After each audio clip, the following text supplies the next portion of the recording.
Good morning dear student. आज के class में हम लोग स्टडी करेंगे क्लास 10th का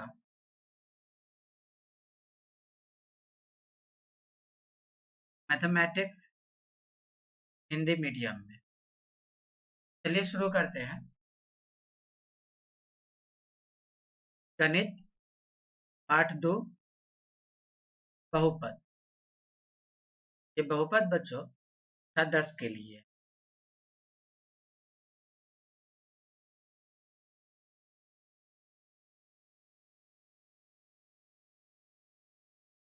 ये जो प्रश्न है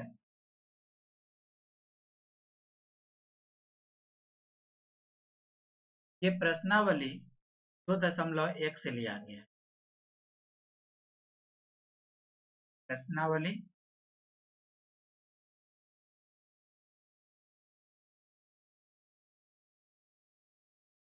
प्रश्नावली 2.1 से प्रश्न पूछा गया है किसी बहुपद के px के लिए y बराबर px का ग्राफ नीचे की आकृति 2.10 में दिया गया है। प्रत्येक स्थिति में px के शून्यकों की संख्या ज्ञात कीजिए। बच्चों x और y के बीच में ग्राफ दिया गया है। ग्राफ में शून्यकों की संख्या पूछा गया है। शून्यकों की संख्या, तो शून्यकों की संख्या होगा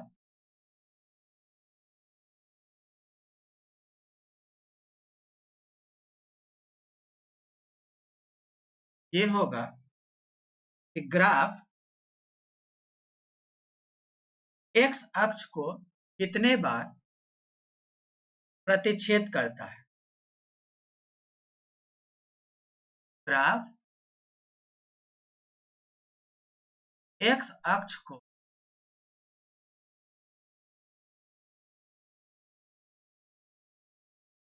कितना बार प्रतिच्छेद करता है, यही इसके शून्यकों की संख्या होगी।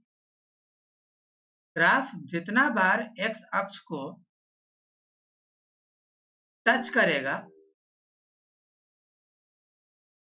शून्यकों की संख्या उतना ही होगा।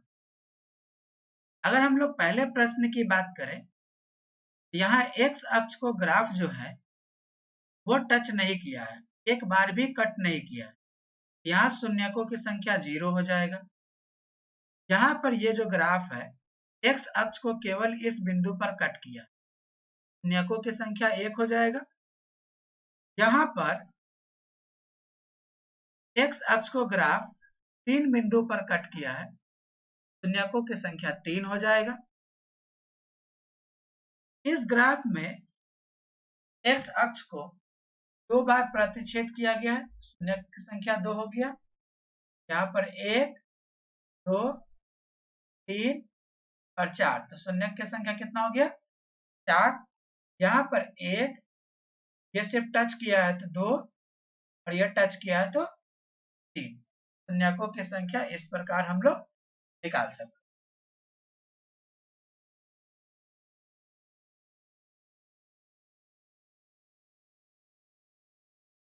बहुपद प्रश्नावली 2.2 प्रश्न संख्या 1 में पूछा गया है कि निम्न द्विघात पदों के शून्यक ज्ञात कीजिए और शून्यकों तथा गुणांकों के बीच संबंध स्थापित कीजिए। पहले प्रश्न में दिया गया है x² माइनस 2x माइनस 8। इसे हम लोग लिख सकते हैं x² minus 4x plus 2x minus 8 का गुणनखंड हम लोग किए हैं यहाँ पर। अब इसमें से अगर कॉमन निकाला जाए x minus 4 plus 2 x minus 4, इसे लिखा जा सकता है x माइनस 4 x प्लस 2, और शून्य का मान निकालने के लिए हम लोग क्या कर सकते हैं, यहाँ पर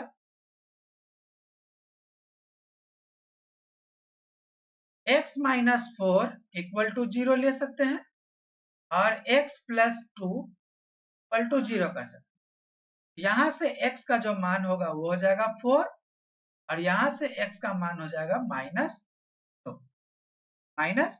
तो -2 और 4 इसके क्या हो गए, शून्यक हो गए। शून्यक क्या हो जाएगा, 4 और -2।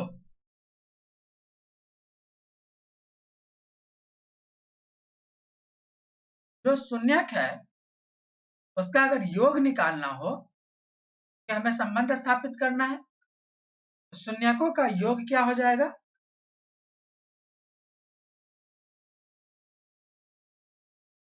शून्यकों का योग that is alpha plus beta, ये हो जाएगा -b by a, -b by a। ये अल्फा हो गया और दूसरा बीटा हो गया। तो -b हो जाएगा minus into -2 divided by 1 equal to 2। और शून्यकों का गुणनफल अगर निकालना हो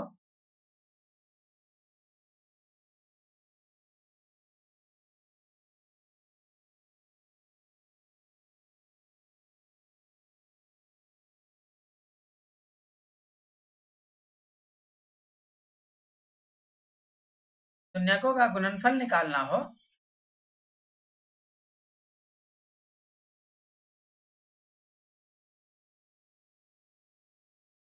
गुणनफल ये हो जाएगा c बाई a। c कितना है, -8 बाई 1 इक्वल टू -8। इस प्रकार हम लोगों ने प्रश्न संख्या 1 का 1 नंबर को सॉल्व किए, जिसमें शून्य 4 और -2 है। शून्यकों का योग -p बाई a 2 है और शून्यकों का गुणनफल c बाई a -8 है।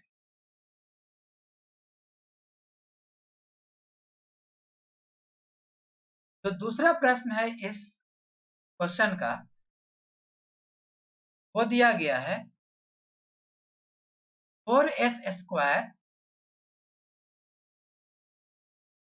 माइनस 4s प्लस 1, इसे फैक्टर करेंगे गुणनखंड 4 स्क्वायर -2s प्लस 1, इसे लिख सकते हैं 4s अगर कॉमन ले लिए 4 नहीं, अगर हम लोग 2s कॉमन ले लेते हैं तो 2s -1 आएगा और यहाँ से -1 कॉमन ले लेते हैं 2s -1 आएगा, जिसे हम लोग लिख सकते हैं 2s -1 और फिर से 2s -1। गुणनखंड के लिए हम लोग लिख सकते हैं 2s -1 इक्वल टू 0। तो s का मान कितना हो जाएगा, 1/2 और दूसरा भी कितना हो जाएगा, 1/2। और इस प्रश्न के लिए अल्फा प्लस बीटा अगर निकालना हो, ये हो जाएगा -(-4/4 = 1 और अल्फा इंटू बीटा का वैल्यू हो जाएगा 1/4।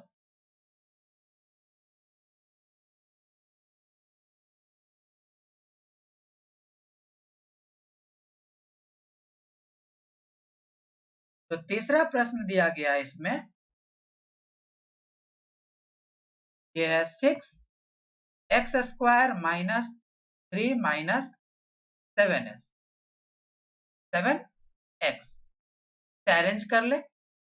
6² माइनस 7x माइनस 3, इसका अगर गुणनखंड करेंगे देख सकते हैं 6x² minus 9x plus 2x minus 3x अगर कॉमन लेते हैं 2x माइनस 3 और यहां से प्लस 1 कॉमन लेते हैं 2x माइनस 3।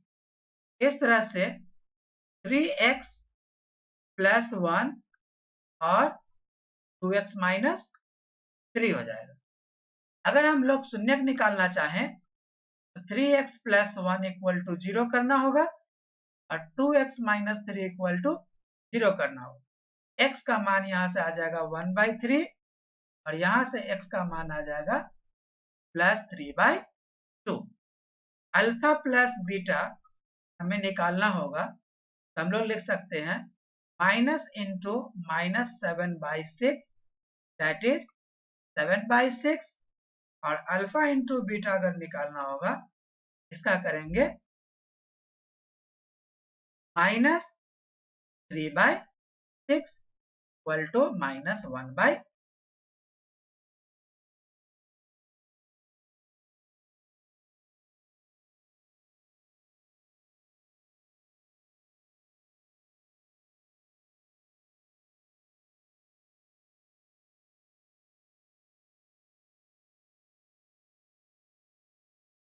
चौथा प्रश्न इसका दिया गया है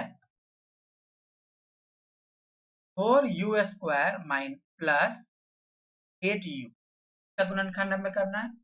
कॉमन ले लीजिए 4u, यहां से आ जाएगा u प्लस 2 और इसका गुणनखंड अगर करना होगा तो 4u इक्वल टू 0 करेंगे और u प्लस 2 इक्वल टू 0 करेंगे। u का मान आ जाएगा एक बार 0, एक बार आ जाएगा -2, 0 और -2। और अल्फा प्लस अगर बीटा निकालना हो तो हम लोग लिखेंगे -8/4 दैट इज -2 और अल्फा इंटू बीटा निकालना हो 0/4 that is 0।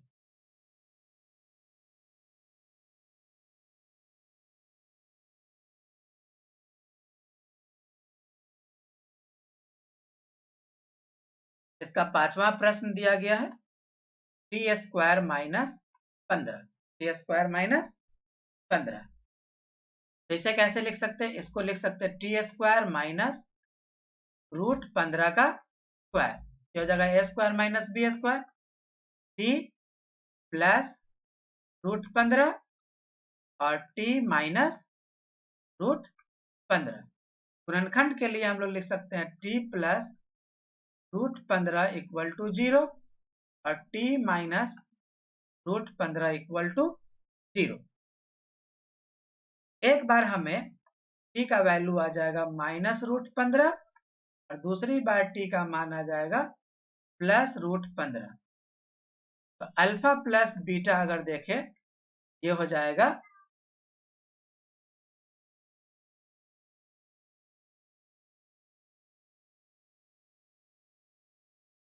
(0/1 equal to 0) alpha into beta हो जाएगा कितना -15/1 इक्वल टू -15।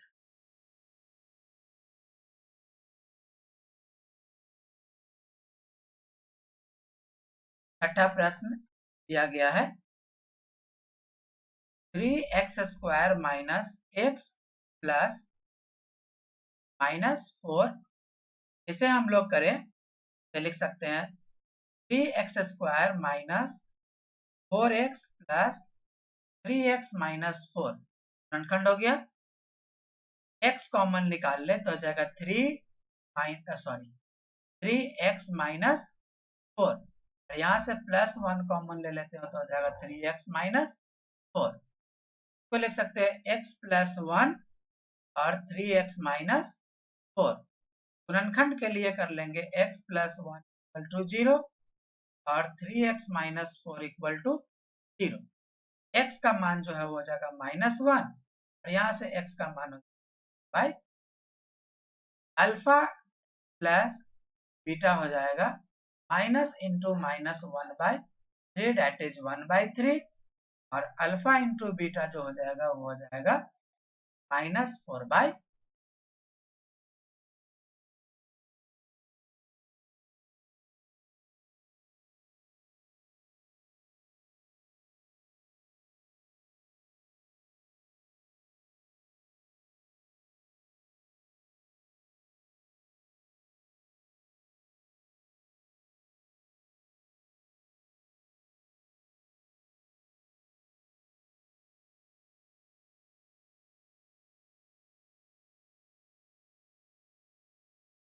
अगला प्रश्न दिया गया है कि एक द्विघात बहुपद ज्ञात कीजिए जिसके शून्यकों का योग तथा शून्यकों का गुणनफल क्रमशः दी गई है। चलिए 1 नंबर प्रश्न को सॉल्व करते हैं। शून्यकों का योग अल्फा प्लस बीटा जो है ये होता है -b/a, इसका मान दिया गया है 1/4 और अल्फा इंटू बीटा ये होता है c/a और c/a का मान दिया गया है -1। तो इस तरह से हम लोग यहाँ पर देख सकते हैं कि जो b है इसका मान -1 है और a जो है इसका मान 4 है और इस जगह से c का जो मान है वो -1 है और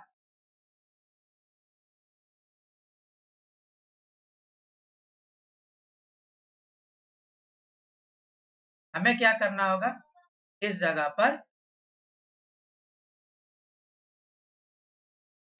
पर a का मान हमें 4 करना होगा क्योंकि ऊपर वाला में a का मान कितना है 4। तो c/a का मान -1 है, -1/a को हम लोग इसको कर सकते हैं 4 से ऊपर नीचे गुना कर दे तो -4/4 तो c का मान हो जाएगा -4। एक बार a का मान फिर से मिल गया 4। मान लेते हैं द्विघात बहुपद जो है ax² plus bx plus c के फॉर्मेट में होता है। a का मान हमको मिल गया 4x² प्लस b हो जाएगा -x और c के जगह पर हो जाएगा -4। ये हमारा घात बहुपद।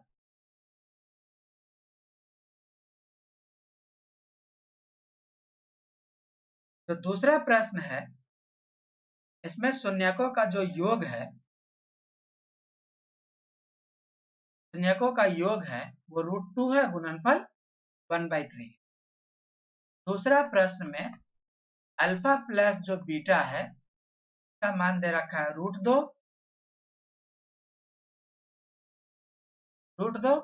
और अल्फा इंटू बीटा जो है इसका मान दे रखा है 1/3। तो अल्फा प्लस बीटा होता है -b/a।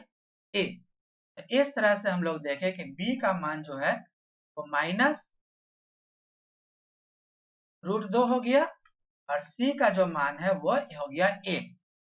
ये जो है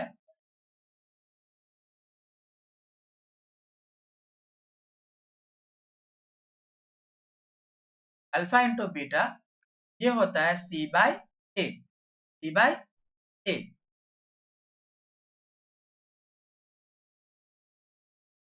-b, ये हो गया a का मान, ये कितना हो गया 1।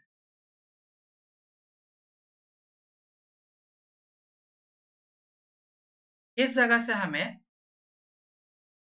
जो c का मान दिख रहा है ये है 1 और a का मान जो दिख रहा है वो है 3। तो इसको क्या करें,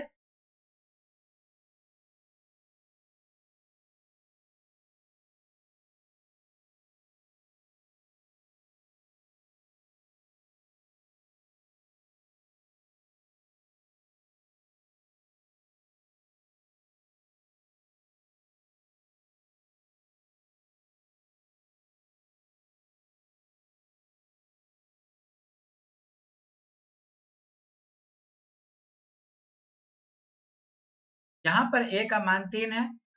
ऐसा करते हैं कि इसमें ऊपर नीचे 3 से गुना कर लेते हैं। a का मान 3 करने के लिए इसमें 3 से गुना किए, तो a जो हो जाएगा वो हो जाएगा 3 और b जो हो जाएगा वो हो जाएगा -3√2 और c का जो मान है हो जाएगा 1। ax² plus bx plus c हमें देखने को मिलेगा 3x² माइनस 3√2x प्लस 1। ये हमारा बहुपद हो जाएगा।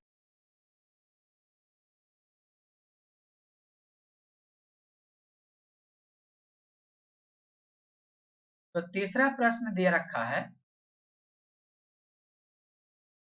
इसमें अल्फा प्लस बीटा जो है ये है 0 और अल्फा इंटू बीटा जो है ये है √5। तो इसको हम लोग लिख सकते हैं कितना, -b/a।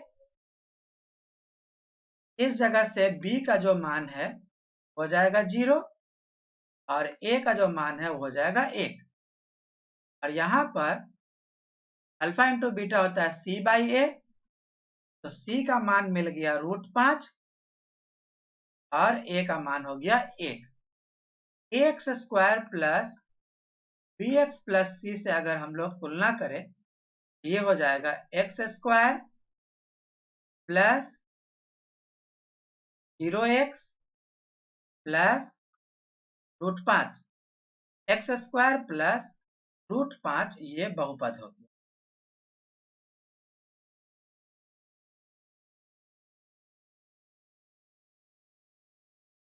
अगर चौथा प्रश्न की बात किया जाए,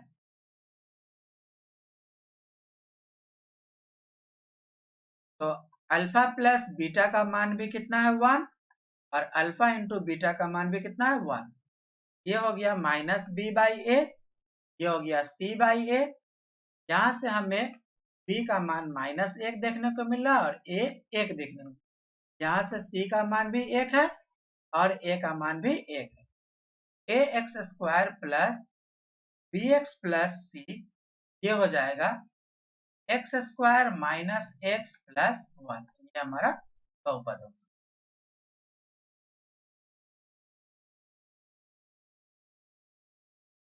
पांचवा प्रश्न जो है, इसमें अल्फा प्लस बीटा का मान दे रखा है -1/4 और अल्फा इंटू बीटा का मान दे रखा है 1/4। ये हो गया -b/a और ये हो गया c/a। यहाँ से a का मान दिख रहा है 4 और b का मान है 1। इस जगह से a का मान हो गया 4 और c का मान हो गया 1। ax² plus bx plus c that is 4x² plus x plus 1। ये हमारा बहुपद हो गया। छठा प्रश्न जो दे रखा है ये है अल्फा प्लस बीटा का मान 4 और अल्फा इंटू बीटा का मान 1। ये हो जाएगा -b/a, ये हो जाएगा c/, यहाँ से a का मान 1 है और b का मान -4 है। यहाँ से c का मान 1 है और a का मान 1 है। ax² plus bx plus c ये हो जाएगा x² माइनस 4x प्लस 1 हमारा बहुपद। ओके, तो आज का क्लास हम लोग यहीं पर ओवर करते हैं। इस क्लास में हम लोगों ने कक्षा 10 बहुपद के 2 प्रश्नावली 2.1 और 2.2 को कंप्लीट। Thank you.